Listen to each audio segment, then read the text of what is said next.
Smartfren has allocated a capital expenditure of up to $300 million for 2021.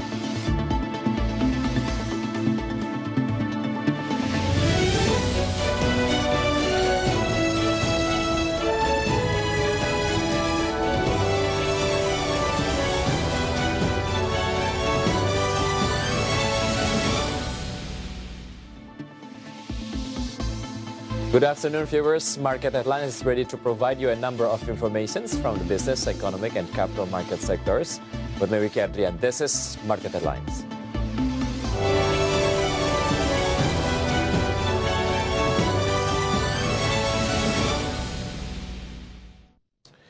The central bank on Thursday kept its benchmark interest rate at 3.5%, a record low to support the Indonesian economy's recovery from the coronavirus pandemic.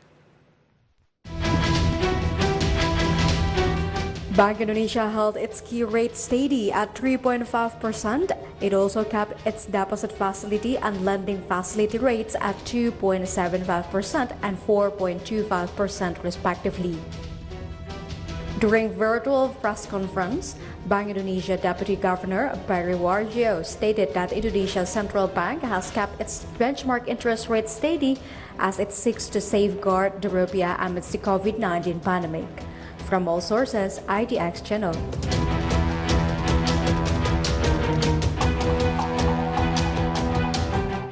Government will boost pre-work card implementation in first quarter of 2021. It is expected to reach 2.7 million participants. The government is put more participant target in the pre-work card program at the end of March. Coordinating Minister for the Economy, Lantai, explained the participants' target in the first quarter of 2021 is 2.7 million participants. It is expected to meet the target by the next 2 weeks. Currently, the government has opened third wave of pre-work cards. Each wave is consisted of 600,000 people.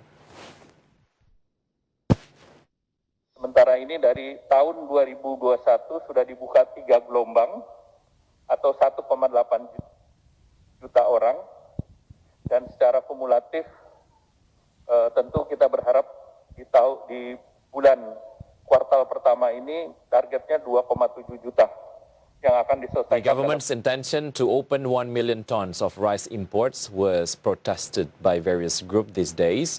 Well, actually, the policy has been designed before March 2021. Coordinating Minister for the Economy confirmed that the rice import had been decided by beginning of March in order to ensure food prices stability in Ramadan season. For the sake of price stability, 1 million tons of rice imports policy has been decided before entering March 2021. In a working meeting of the Ministry of Trade of March 4th, Coordinating Minister for Economy, Lantai, explained that the government would encourage the procurement of government rice reserves of around 1 million to 1.5 million tons of rice. In the details of the calculations, government is about to open 1 million tons of rice imports. 500,000 tons belongs to government's reserve, while other 500,000 tons belong to Bulog. This step was taken to maintain food price stability during Ramadan this year. Kemudian pemerintah juga melihat bahwa komoditas pangan itu menjadi penting.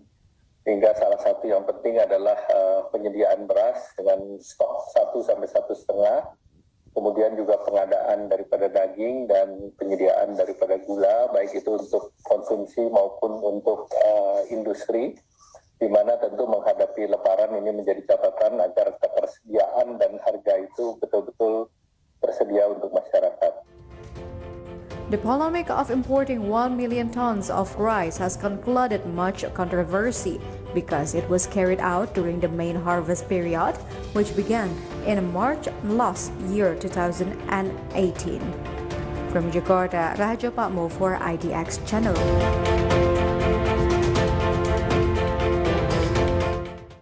Transportation Minister Budi Karya Sumadi assured that government will not prohibit people from going on homecoming for Eid al-Fitr this year. Because of this, Indonesian Tourism Industry Association predicts that domestic tourist arrivals will go up by 50%. Regarding Eid Homecoming 2021, the Transportation Ministry does not ban the annual routine. Indonesian Tourism Industry Association expects that this will encourage the number of domestic tourist arrivals.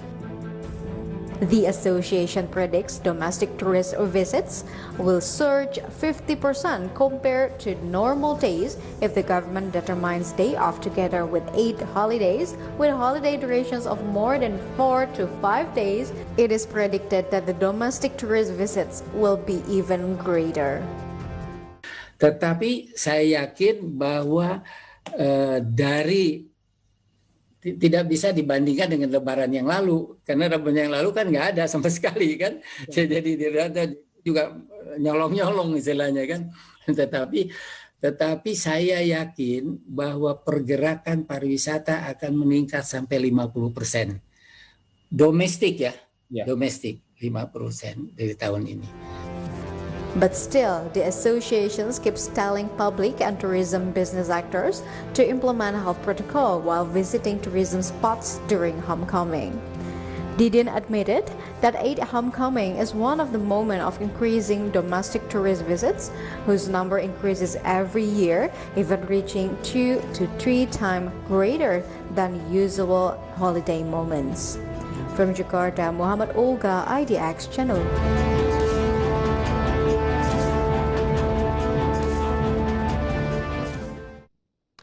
Market headlines will be right back after the break. Stay tuned.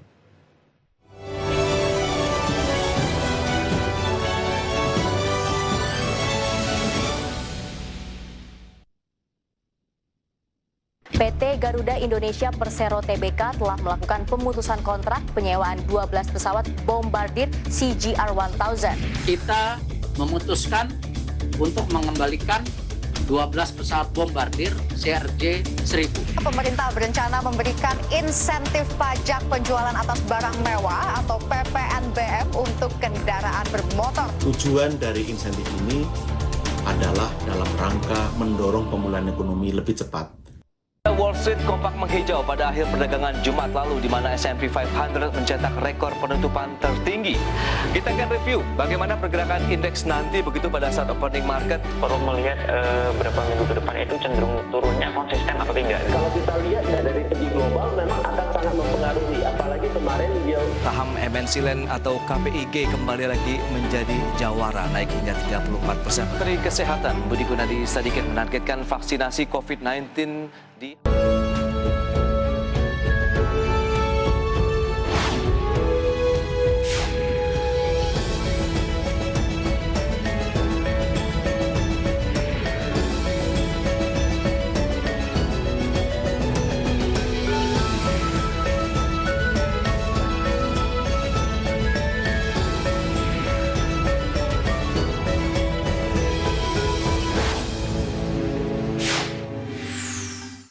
Pelantikan Presiden Amerika Serikat terpilih Joe Biden diyakini akan meningkatkan penggunaan energi terbarukan. Pertama dari melemahnya IHSG di hari ini, pemirsa, industri turun 2,43%. PT Aneka Tambang Tbk atau Antam ini mengajukan banding atas putusan Pengadilan Negeri Surabaya. Saham Antam minus 6,73%, level 3.000-an sudah ditinggalkan. dijadikan sebagai salah satu alasan atau momentum untuk orang take profit ya, gitu ya.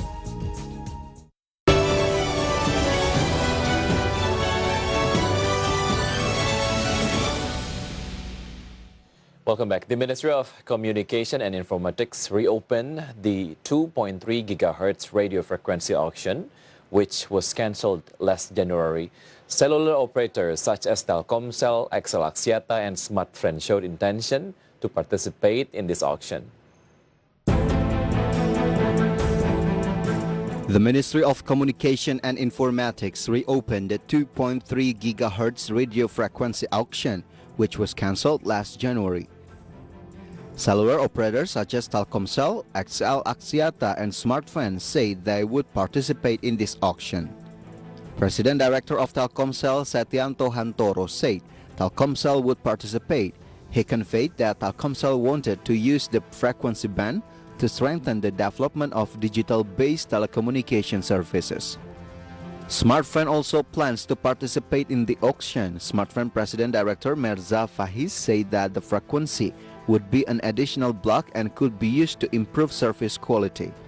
Meanwhile, Head of Corporate Communication XL Axiata, Tri Wahyuningsi, also said that XL Axiata would participate in the auction. Meanwhile, Indosat has not stated its interest in participating. For information, the ministry stated that the auction was to add radio frequency bands to cellular mobile network. In addition, it is expected to be able to encourage the provision of fourth-generation internet technology infrastructure or 4G LTE to all regions and accommodate 5G. IDX Channel team reported.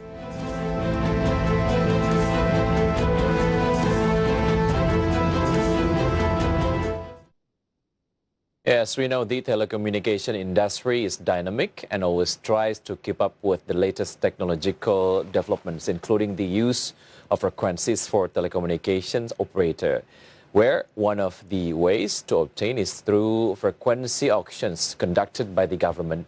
In this segment, let's see the latest government's frequency auction and also the latest development from the telecommunication industry in Indonesia. But the first one, we're going to see the 5G frequency spectrum candidate. As you can see, the low layer from 700, 800, and 900 megahertz. Meantime, for the middle layer, 1.8, 2.1, 2.3, 2.6, 3.3, and 3.5 gigahertz. Meantime, for the upper layer, 26 and 28 gigahertz. We have the data from Ministry of Communication and Information, and we also conducted a research on this. The Ministry of Communication and Informatics opens a 2.3 gigahertz radio frequency band auction. The auction will be conducted in 3 blocks with a range of 2,360 to 2,390 megahertz and a width of 10 megahertz each. The ministry stated that the auction was to add radio frequency bands to cellular mobile networks. In addition, it is expected to be able to encourage the provision of fourth-generation internet technology infrastructure or 4G LTE to all regions and accommodate 5G. And for your information, previously the ministry has already held a 2.3 gigahertz frequency and auction or band auction. However, the auction was cancelled. The Minister of Communication and Information, Joni Plate, said that this was related to administrative matters.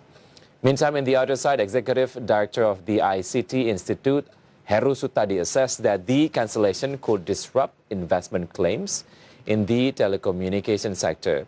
And apart from the auction, how is the actual coverage and capacity of the frequency band of telecommunication operators in Indonesia? Let's take a look in the next graphic. This is operators' frequency in Indonesia. The frequency band capacity of Smartfren as big as 30 megahertz, meantime for the frequency band coverage as much as 22 megahertz. Meantime for XL Axiata, the frequency band capacity 75 megahertz. Meantime for the frequency band coverage 15. And Indosat Urido 70 for its frequency band capacity and 25 megahertz for its frequency band coverage.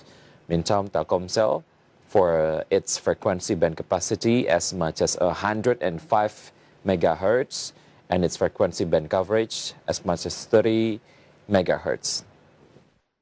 With the reopening of the 2.3 gigahertz frequency auction, telecommunication operator companies are ready to participate. President Director of Telkomsel, Setyanto Hantoro, said that they will participate where Telkomsel wants to utilize the frequency band to strengthen the development of digital-based telecommunication services.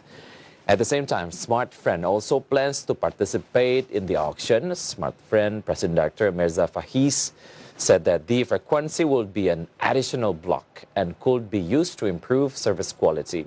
And not to forget, XL Axiata is also preparing to participate in the auction. Meanwhile, Indosat has not expressed its interest in participating. Capacity and frequency coverage are closely related to operator network development, particularly in relation to internet speed. So how is Indonesia's internet speed level compared to the other Southeast Asian countries? Let's see through the next graphic. This is the internet connection speed in 10 ASEAN countries. The country with the fastest internet connection is Singapore, of course, with the download speed as much as 197.5 Mbps, mean time for its download speed as much as 53.12 Mbps. Mean time for Indonesia, its download speed was in the level of 17.02 Mbps. Mean time for its download speed as much as 10.44 Mbps. And internet connection in Indonesia, according to the Speed Test Global Index, is in the 115th position out of 140 countries with an average download speed on the cellular network of 17.03 megabyte per second. Meanwhile, the country with the fastest internet service is no longer held by South Korea, where based on the Speed Test report, as of December 2020, Qatar is the first place with the internet speed reaching 178.01 megabyte per second. Various problems, of course, lie behind Indonesia's slow internet speed, especially the inadequacy or inadequate use of 4G services in all corners of Indonesia, including 5G, which is also still trying to provide. Regarding the development of 5G, of course, it is not an easy thing. It needs a lot of efforts to be made.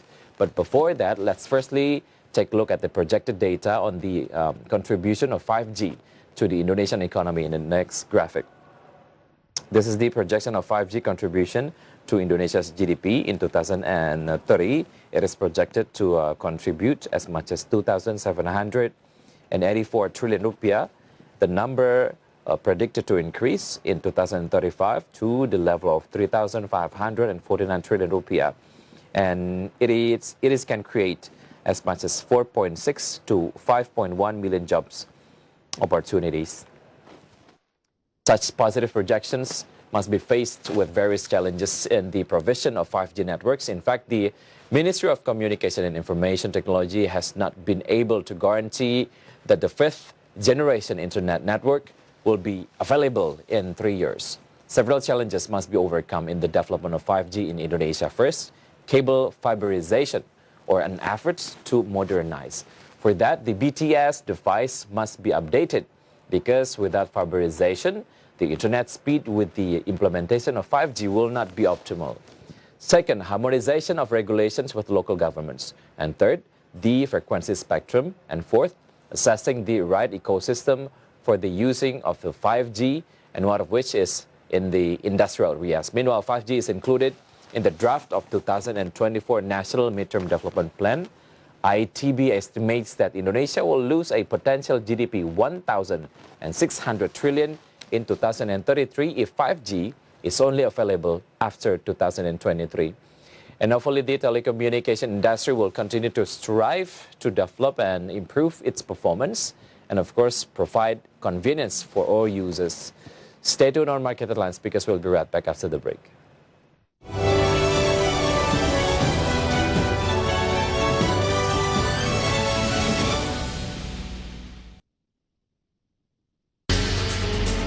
Menteri Kelautan dan Perikanan Wahyu Sakti Tenggono secara tegas melarang aktivitas ekspor benih lobster.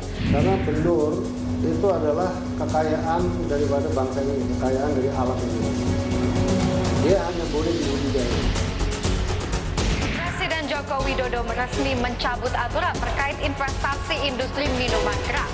Bahlil Lahadalia menyebutkan adalah kita memberikan perizinan berusaha dan insentif bagi UMKM.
Thank you for staying with us at the Jakarta campus index intraday movement. Earlier today, JCI was open at the level of 6,309.58. And then approaching the closing time on the first session, the index was on the level of 6,334.58. Then the index was showing strengthening trend by the second session closing time. Index was closed at the level of 6,374.83. In short, JCI went up 1.12%. And this is the sectoral movement leading the dynamics of today's trading. We got Miss Industry as the leader of the strengthening trend that went up 2.75%. Infrastructure went up 1.61%. And construction as the leader of the weakening trend going down or went down 0.55%. And trade went down 0.35%. This is top gainers and top losers. Here are the key highlights from today's trading session. BMRI went up 4.21% to the level of 6,800 rupiah per share. Astar International went up 2.69% to the level of 5,725 rupiah per share. BBCA went up 1.44% to the level of 33,525 rupiah per share. And Bank BRI went up 1.93% to the level of 4,760 rupiah per share.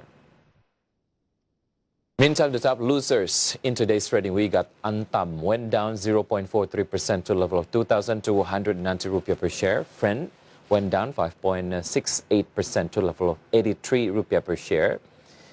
BBHI went down 6.19% to the level of 1,590 rupiah per share. And BACA went down 3.7% to the level of 650 rupiah per share. And this is the intraday movement of rupiah towards US dollar. Open at the level of 14,412. Rupiah was also showing strengthening trend towards US dollar. Was closed at the level of 14,267. In summary, rupiah went up 0.99%.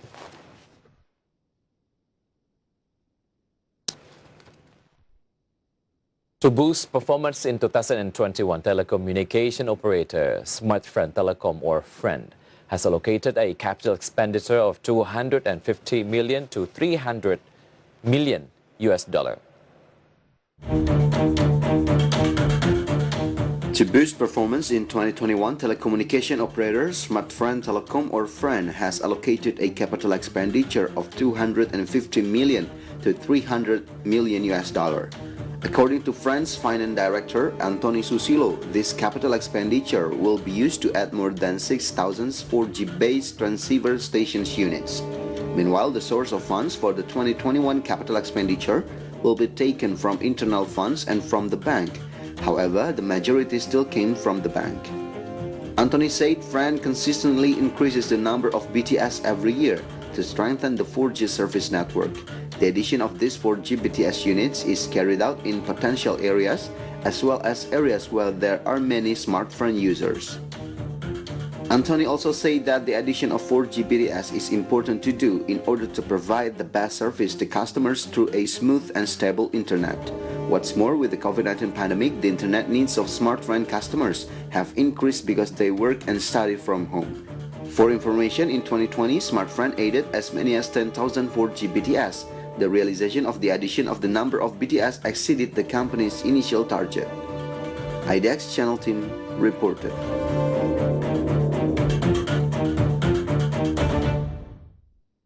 Issuer contractor PTPP welcomes government's plan to give relaxation on income tax rate for construction services.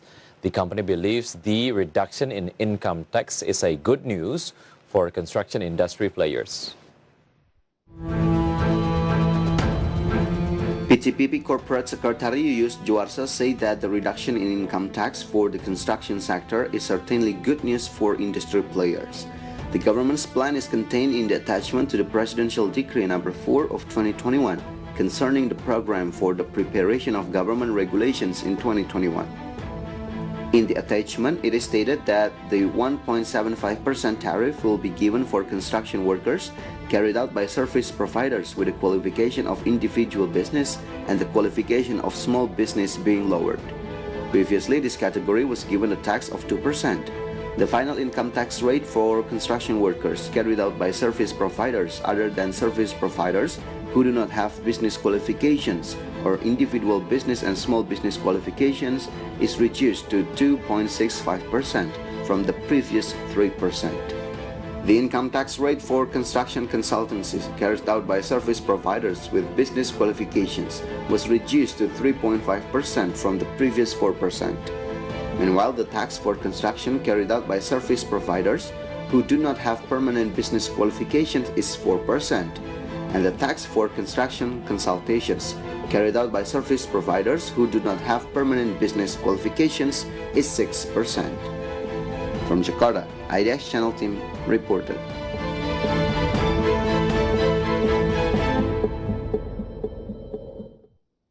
And step aside from market condition as coronavirus pandemic takes big role on the current economic situation. And here is an update data about coronavirus globally.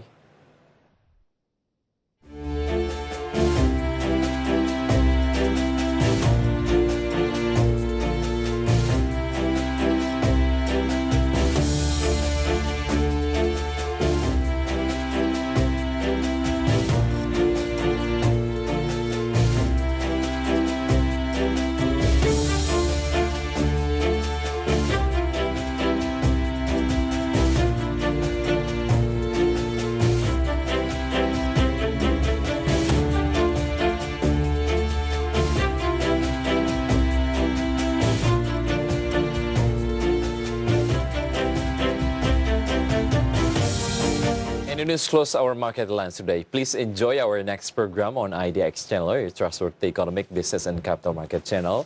I'm Wicky Adrian. Have a nice evening and stay safe.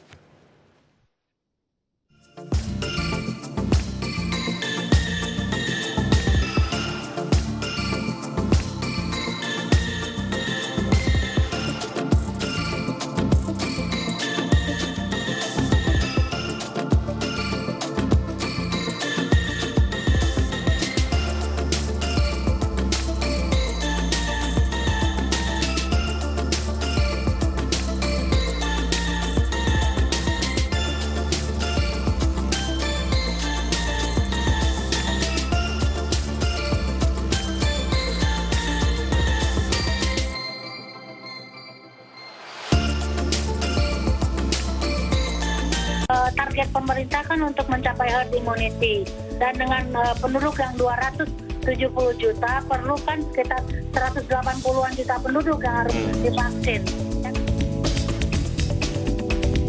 Kunci dari kesuksesan hulu migas Indonesia ke depan ini apa, Pak? Fleksibilitas fiskal yang akan dikeluarkan untuk menjaga keekonomian. Investor akan datang itu saja. Oke, Pak. Keekonomiannya terjamin. Maksudnya kalau keju itu artisan itu apa ya? Artisan itu sebenarnya kata-kata untuk menyebut kalau produk kita ini masih handmade dan selalu dibuat dalam bentuk yang belum terlalu komersil, belum terlalu banyak.